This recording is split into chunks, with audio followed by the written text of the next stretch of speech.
Imagine this, history not written in books, but told around a campfire, passed down from mother to child, spoken by the griot. This is the legacy of African storytelling, and today, it's being preserved in a way you've never heard before. Welcome to the Revolution of African Story podcast. Here's what you need to know. In the early 2000s, a quiet revolution began. Podcasts like African Campfire Stories and Stories Mother Told emerged, not just as collections of tales, but as deliberate simulations of the traditional campfire setting. Picture this, elders gathered, youth leaning in, the crackle of fire blending with the storyteller's voice. This isn't just storytelling, it's history alive.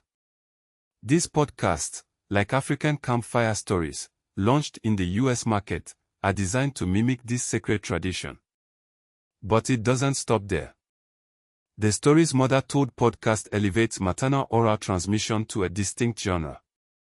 While most history focuses on kings and wars, this series archives the whispers of mothers, the keepers of untold stories. Then there's Africa's Untold Stories, a podcast that explicitly focuses on the lessons of suppressed history. It's not just about what happened, it's about what was intentionally left out.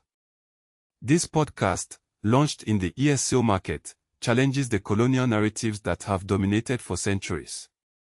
And it's not alone.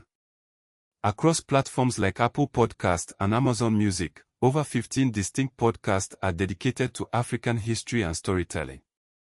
From African children's stories in Australia to History of Africa in Ghana, these podcasts are tailored to regional audiences, yet they have a global reach. They connect the African diaspora to their roots, bridging the gap between ancient traditions and modern technology.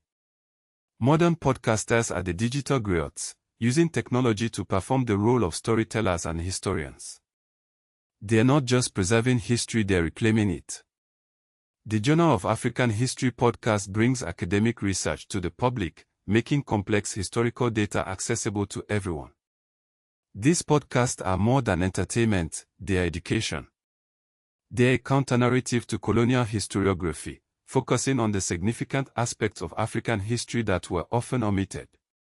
They're a bridge for diaspora communities, a reminder of cultural identity, and a global voice for African history. So why does this matter? Because history is not just about the past, it's about the present. These podcasts are rewriting the story, one episode at a time. They are preserving oral traditions, challenging dominant narratives, and connecting us to the roots of humanity. And that, my friends, is something worth listening to.